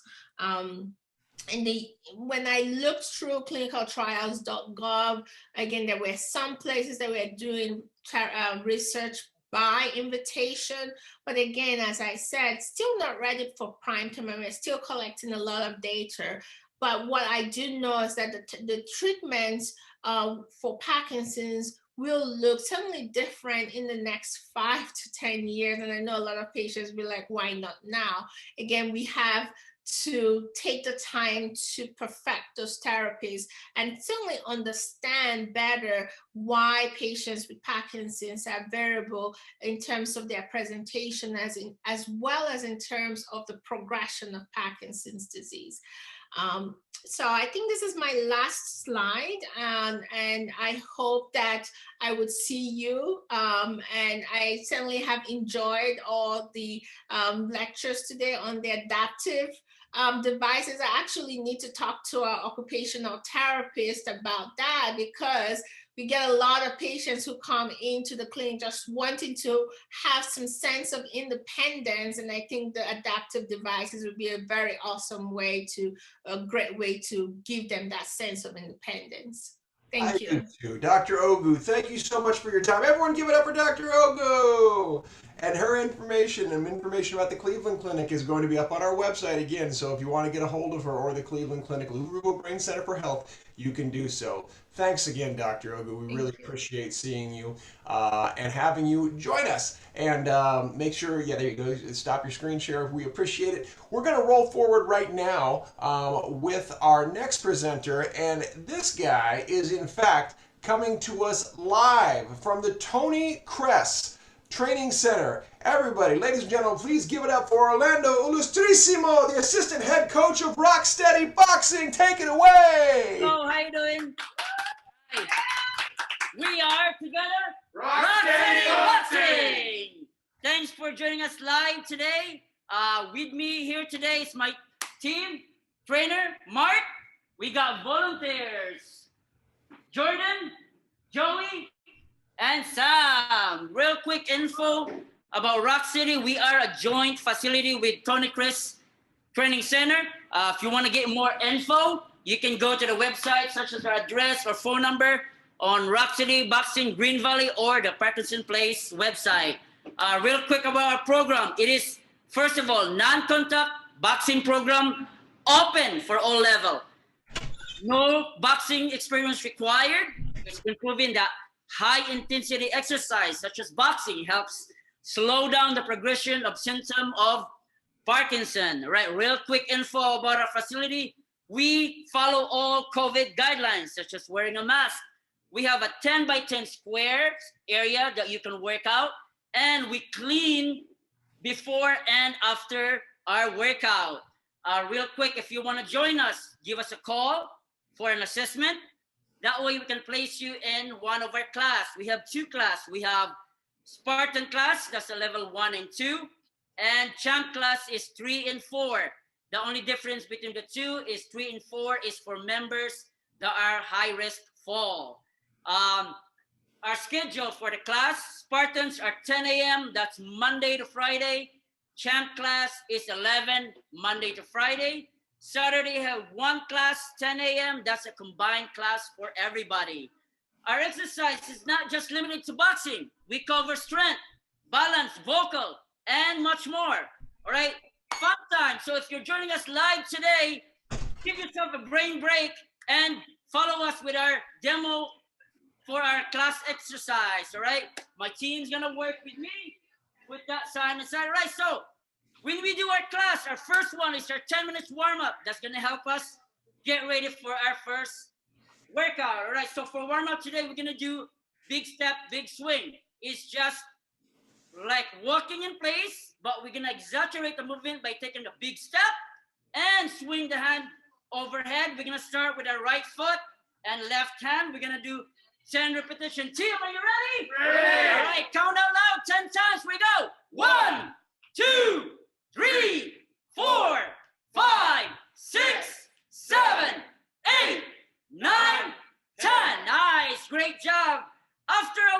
have our 15-minute workout. This workout is going to be loaded. That means we're going to use some type of equipment. My team here is going to grab their equipment to show you guys the different type of tools we use in the gym.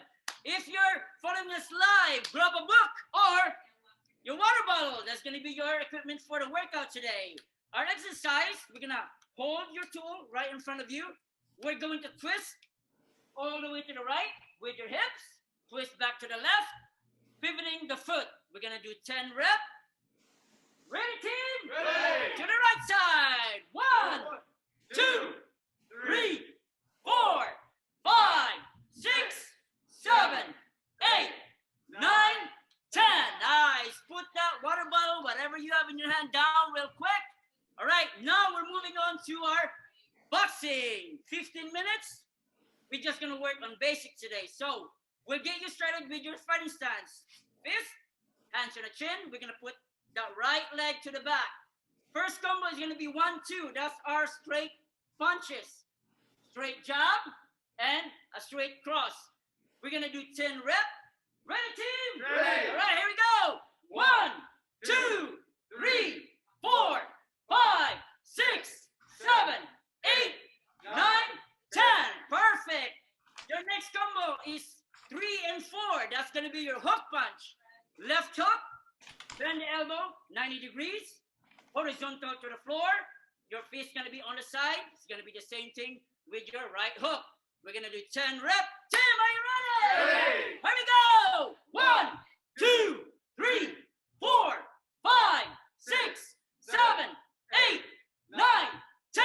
Perfect. Last combo for the day. We have our 5 and 6. That's your uppercut. Left uppercut. Starting from your chin, we're going to do a U pattern right in front of you. We're going to hit the target with your palms facing you. It's going to be the same thing with your right uppercut. 10 repetition. Tim, are you ready? Ready. Here we go. 10 times. 1, 2, 3, 4, 5, 6, 7, 8, 9, 10. Perfect. At the end of the class, we do a quick 5 minutes cool down to make sure we cool down and slow down the heart rate properly before we get out of the class. So for our cool down today, we're going to stand nice and tall. Hands going to be in the middle. Breathe in as we wave the hands all the way up. And exhale all the way down. Nice. 2 more times. In and exhale. 1 more time. Inhale and exhale. And at the end of the class, we always do a cheer to celebrate everybody's hard work for fighting against Parkinson. A quick cheer today. I'm going to yell out Rock City. You guys respond with fight back. Ready, guys? Here we go. Rock City! Fight back! Rock City! Fight back! Rock City! That's it for us, guys. Thank you. Bye! Give it up for Rocksteady Boxing in Orlando and his crew. Wow, that was fantastic. I hope, like Pat said, everyone was boxing along and playing along with everything we're doing today. Remember, this is not a spectator sport. Life is not a spectator sport. Parkinson's or no, it's up to all of us, care partners, loved ones, to get involved, okay? This is just about all of us getting connected, engaged, refreshed, doing what we can to be better together and keep having fun. So great job, everyone. I really appreciate that. It was asked if this is being recorded so it could be shared. Guess what? It absolutely is, and it will be up at our website as soon as it processes. Parkinson's Place LV.org, so it can be shared, and there will also be a post survey going out. Don't forget, we have a Q&A afterward coming up, and our keynote speaker, he's just about 15 minutes away. Bill Bucklew's got an amazing story, a good friend. You're going to love hearing from him, so hang in there. Right now, I want to go ahead and play another one of our sponsors who, again, I can't say enough about them, Medtronic, and my good friend Louie, who is our local rep. Just he's always been so good to us. And I really want to make sure that you guys take a look, check out what they have to say. They do excellent work. So here it is right now. This is from Medtronic.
right. So all of this information, of course, is going to be up on our website as well. All the further information, everything you're seeing today will be at our website, and we want to thank all of our sponsors again for everything you do, from AbbVie to Parkinson's Foundation. Thank you, Robin and Marjorie from AbbVie, and Louie from Medtronic. Thank you for all you guys do, all the support you do to make this a better community and help make all of us stronger and work together to the best we possibly can. We sincerely appreciate it. Sincerely appreciate your support and helping us fuel all of us to be the great community we are. All right, we have one more presentation right now, and this is another program that is very near and dear to the heart. If you've never tried it, just like anything else today, perfect time to get involved. Give it a shot. All of these things are going on online. You don't have to wait and wonder, do I have transportation? Does it fit my schedule? So many of these programs are on your schedule because you can download the video or find them on YouTube or wherever they're housed, or they're easy to do, convenient and safe from your house, and ways to get involved with each other. So let's give it up here for Jackie Pagone, and her program is called Yoga for Life. She is the creator and director of this, and again, this is the time to get active and get moving. Give it a shot and see what it does for you. Yoga for Life.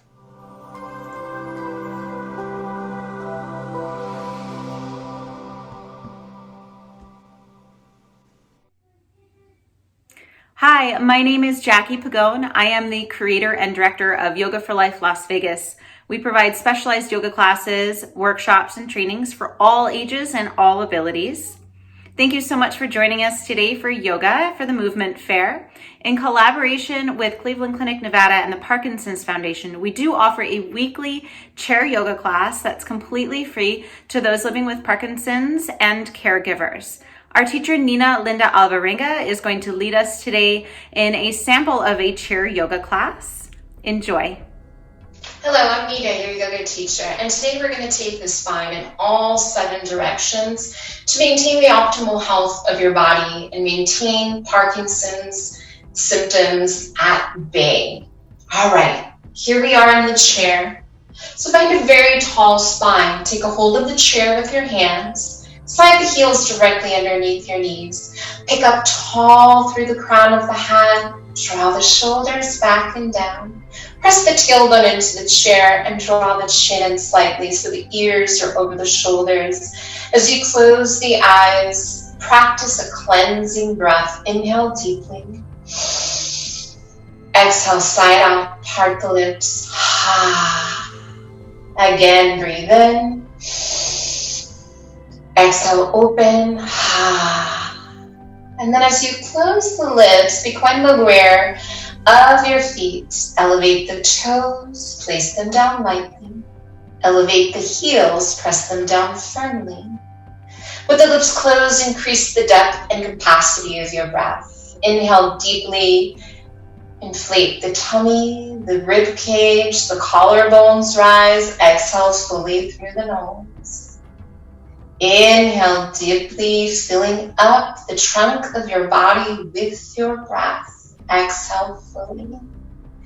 And continue to ride on the waves of your breath as you flutter your eyes open. Inhale, reach your arms out and up, extending through the side bodies all the way up to your fingertips, extending through the spine. Axial extension is one of 7 ways that your spine moves. As you exhale, find a side bend to your right. Pause there, slowly descending your right arm to gather the chair. Lateral flexion of the spine is your side bend, releasing tension through the side of your back, from your hip all the way up to your fingertips. Inhale, reach both arms up, and exhale, find the other side, lateral flexion of the spine again, so that you can take and pick up something off that top shelf and maintain that mobility, not only of your spine, but of your shoulder, of your hand as well. Inhale, come back up, and let's twist and rotate to the right, slowly descending the arms at a place where you feel comfortably supported, maintaining the rotation or twist of your spine. And then notice, maybe the neck would like to twist a little bit deeper. The cervical spine is the neck. And one of the two areas, or both areas of your spine that is twisting is your mid-spine, the thoracic spine, and as I mentioned, the neck, the cervical spine, releasing tightness through the trunk of the body. One of the symptoms of PD. Good. And then as you breathe, unwind your head, your body follows. Reach your arms above, and then exhale. Let's find that fifth direction of the spine twisting out to the left. And the beauty of it in your yoga practice is you always practice everything on both sides of your body to maintain the optimal health of your spine. For as you maintain the optimal health of your spine, it elevates your mood. You're able to walk with more ease and find balance. And everything moves from the trunk or the core out through the limbs. So all our movements are initiated from the spine and the core. And if that is tight, it makes it very hard to move through daily activities. As you inhale, reach up to the sky, and now let's take it into flexion, forward fold. So reach your arms out and down. Place the hands on your thighs and just take it to the depth that feels comfortable to you. And how do you know where you could breathe and feel stable through your seat, your legs, and your feet? And as you breathe there, begin to notice where you feel this in your back. Maybe all the way up to the head, maybe all the way down the spine into the soles of your feet. For here, you're getting a nice touch through your entire back body. Good. Inhale all the way up, walking up or pressing through the thighs as you come all the way up. Now let's take the hands behind. Gather the chair behind you, and now extension of the spine, or anatomically known as hyperextension. So as you inhale, draw the shoulders back, broaden the chest, squeeze that space between the shoulder blades as if you had a pencil there. You don't want it to drop. Lift your heart up to the sky. Maybe the chin follows in the forehead ever so slightly. Finding this back bend. Stretching out the muscles across your chest, the ones that expand and contract with your breath. Stretching out those muscles that become very tight across your chest, specifically the pectoralis muscles. In everyday life, it is not often that we take those side bends. It is not often that we twist the body purposely. And most of all, back bending or hyperextension or extension of the spine is not something that we visit at all. And as we open up the front of the body, now the organs can move and function optimally. Now there is more space for you to breathe and for the heart to beat. So that every body part, as you start straightening the spine, so that every body part gets that fresh flow of blood. So that gives you a little sample of how we move through the body in yoga and how we maintain optimal health and mobility of the entire body inside out. But one of the most important parts of your practice, other than breathing and moving, is finding relaxation to assimilate and absorb all the qualities of your practice. And it is a practice. It's not a perfect. So we need to maintain the practice in order to receive the benefits and maintain the benefits or rewards of the practice over time. So go ahead and close the eyes here. Your final relaxation pose, or what is called Shavasana. Practice a cleansing breath. Breathe in through the nose. Nice long audible sigh. Feel everything relax. Again, big breath in. Exhale, open. Good. Then close your lips and allow your natural involuntary breath to flow through. The nervous system calms down. Everything has come into sync through your breathing and moving, and this time that you're spending in stillness. For stillness is very important. As we sit in stillness for a couple of minutes a day with intent, closing the eyes or fixing the gaze on one point, we elevate the immune system. We bring the nervous system into balance. We assimilate what we just did together, or you may be doing alone. We find solutions to issues in everyday life. We create a space of relaxation and concentration that is very well needed when some body part does not want to cooperate, or maybe the daily activities are not cooperating the way we wish they would. Your yoga practice has a myriad of benefits. I invite you to visit me anytime you can. Bring the hands to your heart.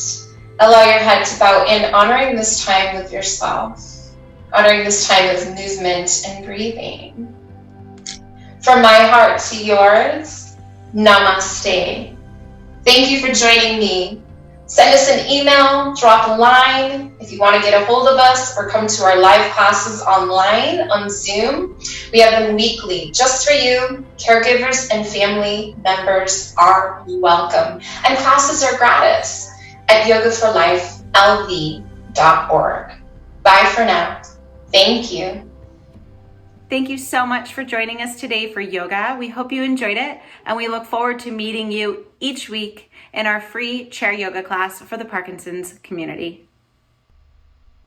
What a great presentation right there. And if you note right now in your chat, as a matter of fact, we have yet another of our Parkinson's Place founding members. We have Ruth is there, and Ruth is, she's putting up information. She's letting you know right now about the program and how you can get involved. And she's given you her number, and there's also an email there, noting that she's so grateful for Jackie and Nina, and thanks to the Parkinson's Foundation for helping us make it happen. Yes, Ruth, agree with all of that. Again, from everyone at Parkinson's Place, we love you, and you are Parkinson's Place too, Ruth. We thank you so much for everything you do. So that information will also be on our website to make sure that you can get that. So that's where you want to go if you want to get anything from today's presentation. Go to parkinsonsplacelv.org, and we'll have all those phone numbers and websites and videos, including this entire presentation, for you to see. Now I want to bring up the Vice President of Parkinson's